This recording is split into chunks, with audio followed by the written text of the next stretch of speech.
Oh my God. Well, I thought I was going to cry actually, to be honest with you. I was like, no, I can't watch that. I actually go for the free range stuff. Okay. It's not very free range. What about if I go to a local butcher's or a farmer's? Is that still the same thing? What can we do though? What can we do to stop people eating meat and stuff like that? It's convincing the children, isn't it? Like, Yeah. they're so addicted to like beef, sausage, chicken, and all of that. I'm Mark. Nice to meet you, Mark. Right. So I think you made about a minute in, if I'm right, Yeah, about yeah. a minute in or so. Yeah. And then took your headphones off and sort of Yeah. ducked out of it. What happened? I could see what the point of the video was, Yeah. and I didn't want to see it. Okay. It was just horrific. You know, you've got. I got to the point where they were. Am I allowed to describe? Of course. Yeah. Hitting the piglet on the floor. Okay. So that is actually called knocking. Right. It's when the pigs aren't growing fast enough, or if they have like something wrong with them. Yeah. They just smash their heads on the floor. I did not know that was a legal practice. All you're watching was from free-range organic farming practices, Right. and it's RSPCA approved and Red Tractor approved.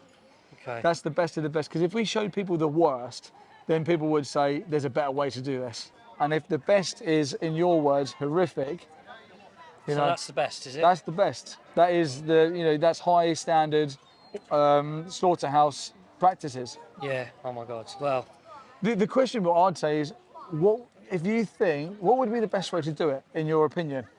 Like, because obviously at the higher standard, we're saying, is there a standard that we can do it and it's okay? I always thought, like with cows, I thought they just use some sort of bolt action thing and straight into the skull.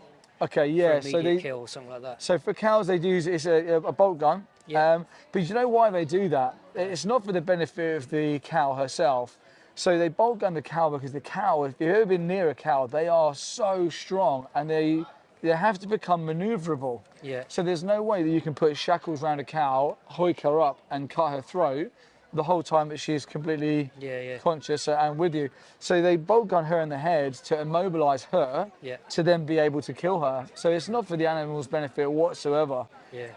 I would say that there is no humane way to take the life of someone who doesn't want to die. Would you agree? Yeah, 100%. We don't do it ourselves, do we? Yeah. We wouldn't say there's a humane way to kill a human, like, cutting someone's head off or shooting someone. I think we're stuck now, aren't we, in this vicious circle, because I've seen that kind of thing before. I've seen it with the chickens and what they do in the chicken house and stuff, and it puts me off eating chicken. Yes. I try my best not to eat it. Yes. I actually go for the free range stuff. Okay. It's not very free range. That's all free range, yeah. What can we do though? What can we do to stop people eating meat and stuff like that? So the way that's a really good question, and the way it will stop is by taking personal accountability yourself. So the only reason why slaughterhouses are open and the only reason why animals are exploited is because people continue to pay for it to happen. You have so much power with your money. Every time you buy something or someone, you're voting to either keep slaughterhouses and exploitation going or not. Because them industries are supply and demand. If you take your demand and you create a different demand, so a demand for a vegan product or nuts, seeds, pulses, legumes, lentils, chickpeas, whole foods, you're putting your money in creating a demand over here. If the demand isn't there for it, there's no need for them to do it. And that's the best way we can take animals out of them situations. And the best thing that you can do for yourself, you look to me like someone who's really against what you've seen on that screen. That's why I'm not going to let him see it, yeah. So if you're against it, how can we justify paying for it? I don't know. I don't have the answer for you there. What about if I go to a local butcher's or a farmer's? Is that still the same thing? So before I was vegan, I had exactly the same mindset. I used to buy free range organic, grass fed, and I'd pay more for it because it made me think that I'm doing a nice thing because the animal's cared for and they have a better life. Still not the same. Still the same. And then you find out when you actually do click this into place, you think it's irrelevant the life they've had, really, when it comes to the slaughterhouse. I've been to slaughterhouses and I've seen factory farm trucks turn up and I've seen small holdings turn up.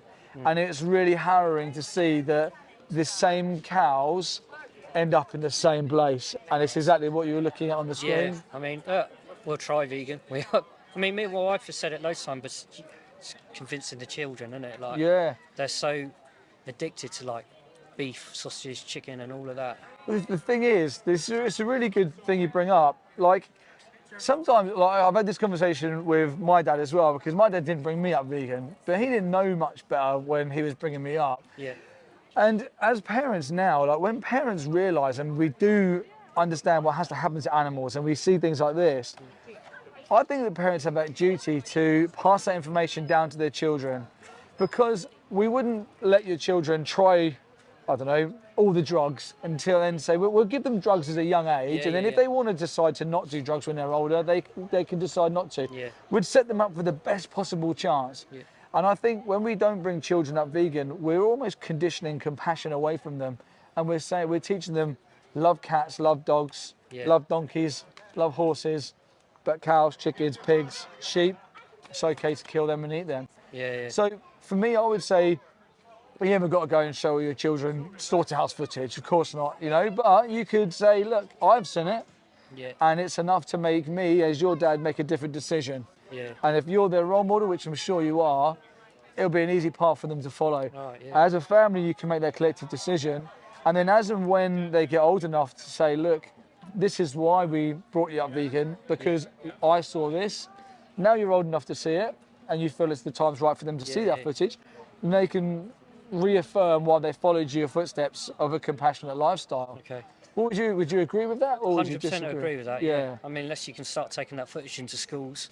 Animal aid go around schools and Yeah. spread the message then- in that way. But you can't take it to like a school where they're like, you know, like a secondary school, because certain kids, not him, I hope, but 13-year-olds, 14-year-olds just mock it, wouldn't they? Just take the mickey out of it. Do you know, you get that from 13-year-old kids to 40 to 50-year-old adults. Right. People react in all different ways because they have trigger responses. It's nice when someone like you sees it and has a nice, genuine conversation I afterwards. thought I was going to cry, actually, to be honest with you. I was like, no, I can't watch that. I'll be honest with you, mate, I cried. Yeah. And I saw it in my front room, so maybe it's a different scenario for me because I was allowed to sort of cry and no one was going to go, why is that guy crying over there? Yeah.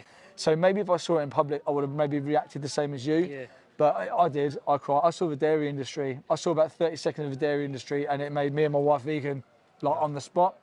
And I can really feel your empathy as I'm talking to you, and it makes me feel really hopeful for you from this point on, taking personal it will do. accountability. I mean, like I said, me and my wife have spoken about it so many times. So Yeah. I think when she comes past shortly to have she's had her hair done, she'll probably watch the video. Bring her along, Right. bring her along and let her watch it. Yeah. Because I think that's really important. We saw the video at the same time, and you collectively come to that decision together, and one of you is not trying to explain it to the other one. You've both seen it and done it. And then you sort of move together as a unit. Okay, you know why you should be vegan because we've seen that. How are we going to be vegan? How do we do this? How do we do that? I'm going to give you a card in a minute, yes. which will give you all answers to things like, for example, children. The Academy of Nutrition and Dietetics, it's proven scientifically that a whole food vegan diet is suitable for all stages of life, infancy to elderly to pregnancy. So if you've got any how factors or how worries, I'll give you some stuff that will clear that up. I call them how worries because they always come after the why. We have to always remember the victim, and why we should be vegan is because what we've seen, we're completely against. All right, cool. Thanks so much. Thank you. For your Let me give you this card. Right, it's been really nice talking to you, mate. That's the website there. Yeah. And then put in that BTON1, and it'll be like a little code to go in. There's a great speech on there as well by a guy called Gary Yourofsky. It's called The Greatest Speech You'll Ever Hear. Okay, cool. And have a look. Thank you so much, mate. I really appreciate talking to you. Nice to meet you, mate. Cool. Have a good day, guys.